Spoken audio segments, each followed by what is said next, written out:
All right, without further ado, let's bring in the man, EK, Eric Karabell. How you doing, Eric? I'm great. How are you? Fantastic. All right, Eric, let's get to the business. First of all, the Eagles at home against the Jets. Considering what they did last week on the ground, would Jordan Howard be a play you would go with?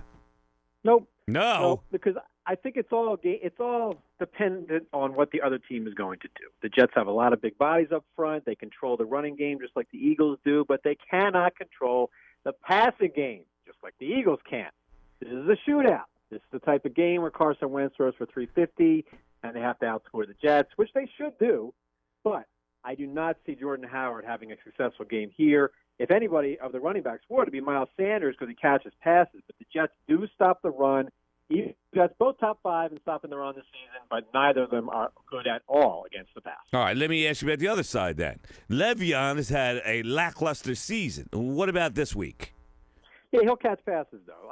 It's volume dependent on him, and you know he's going to get at least 20 touches. So to me, Le'Veon Bell is always a top 10 running back because he'll catch 5 or 6 passes, he'll break a big play or two, and even if he only rushes for 50 or 60 yards, he'll still get his. So Le'Veon Bell is still the best running back in this game.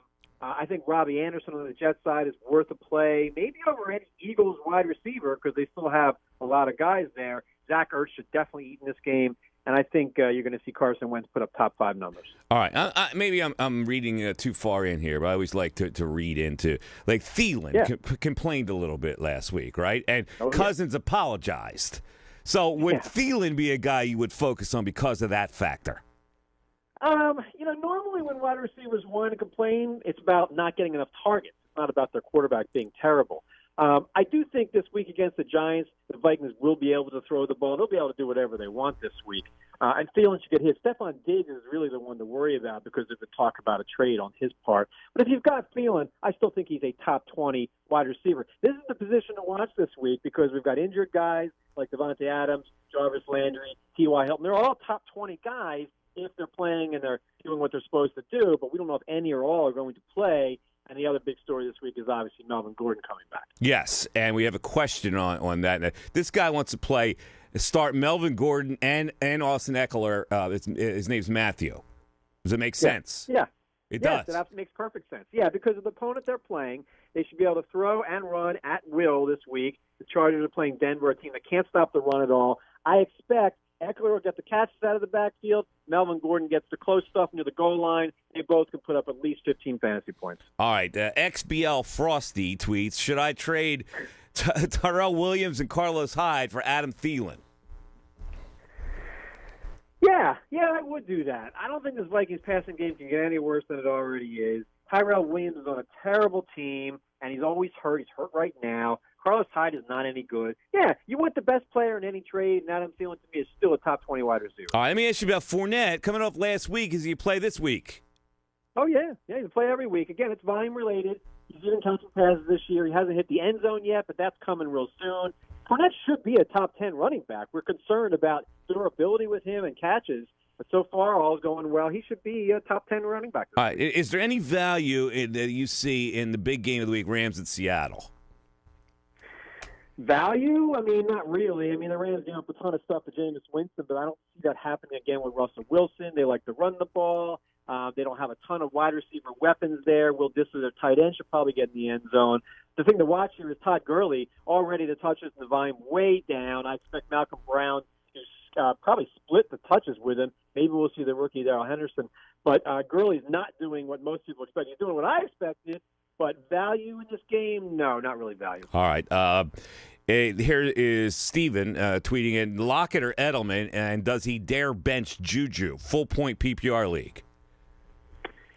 I don't know why I would bench Juju. I mean, obviously, that rookie quarterback didn't look so great there. Baltimore, though, was thrown on a lot last week by a struggling Browns offense. So if I've got Juju, I start him over both these guys, and Locke would be second for me. All right, running back question. Terry, Carlos Hyde or Philip Lindsay? Start one of them. No, that's Lindsay still. Denver should be able to run the ball on the Chargers, too, by the way. Mm-hmm. Lindsay's doing fine. He's catching passes. Carlos Hyde just is, nothing special. Yeah, you're not Hyde, man. Brian, no. Two of the following for a full-point PPR flex. Jordan Howard, Will Disley, Jimmy Graham, and Rex Burkhead. That's an interesting crew there. My goodness, 2 tight ends. I mean, there I would start the 2 running backs because you never know how much volume you're going to get out of a tight end, and it is a short week for Seattle.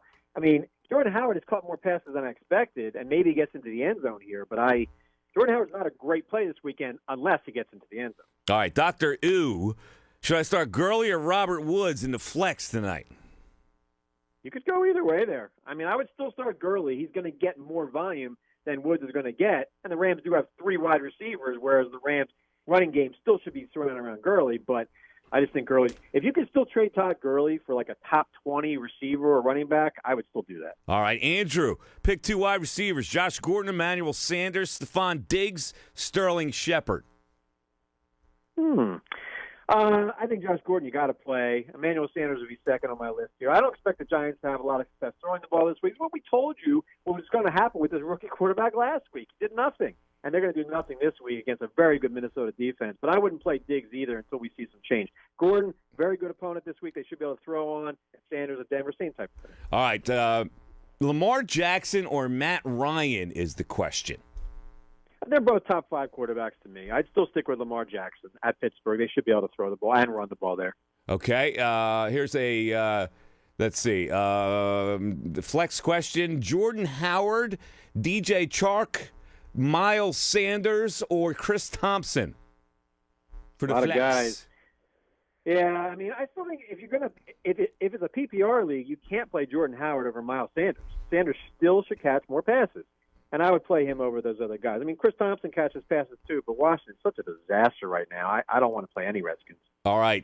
Is it safe to start T.Y. Hilton and Chris Godwin this week? Godwin looks like a really good play this week, doesn't he? Godwin's a top 10 wide receiver every week. So I would play Godwin over T.Y. even if T.Y. is playing this week. I think T.Y. is going to play wide open game against Kansas City. That should be a lot of fun on Sunday night. All right. Andrew. He has a flex option in a 10-player league. Golden Tate or Melvin Gordon? That's Gordon. I mean, Tate is on the radar now for most leagues. He's going to get plenty of stuff out of the slot. But Melvin Gordon, I mean, he's scoring at least 1 touchdown this week. All right, let's go to Chris. Jalen Samuels, Mecole Hardman, or Geronimo Allison in the flex. And also Deshaun Watson or Kyler Murray at quarterback this week. No, it's Watson. Don't look at home road splits on Watson. They're actually reversed for him. He's bad at home, but I'm not reading into that yet. One of the games against Jacksonville, you can't play Murray over him. I think it's probably Jalen Samuels. Again, it's volume. We have no idea if Mecole Hardman gets 10 targets or 3. Allison, he's buried on third there. It's Samuels. All right, the final question on the email. I don't trust Dak for some reason, but my other quarterback is Matt Ryan, whose offensive line's horrendous. So do I go Ryan or Dak? I don't know why he doesn't trust Dak. I mean, Green Bay is good, okay, and defensively. They shouldn't be thrown on. If you want to play Matt Ryan this week because of the opponent they're playing, I guess it's fine, but they're about the same to me, actually. All right. Are you smelling anything from Shady this week? McCoy, I mean, yes. Every week. He doesn't need a lot of touches because Kansas City's offense is so wide open. Obviously, they're playing a team they can exploit defensively. To me, Shady is a good flex, a borderline running back too every week. All right, give me a bust out name as we let you go. Bust out name that you've really researched. Boom, is going to hit. A bust out name. Bust out name. I don't see a running back doing it. I mean, Valdez-Scantling of Green Bay, they'll be able to throw this week. Cortland Sutton of Denver at the Chargers, he did score twice last week. Is Robbie Anderson a bust-out name? He should be able to do whatever he wants against the Eagles. I mean, I guess Golden Tate to some degree, because he'll get 5 or 6 catches. That'll be worth it. Dorsett against Washington. I mean, it's generally a wide receiver. Oh, Auden Tate of Cincinnati. That's your bust-out name to get. John Ross is out at least 2 more months. Auden Tate's going to start. He's going to do some things. I like it. Eric, always a pleasure. We'll talk to you. Eagles. There he is. Go Eagles. Yeah, like they need help.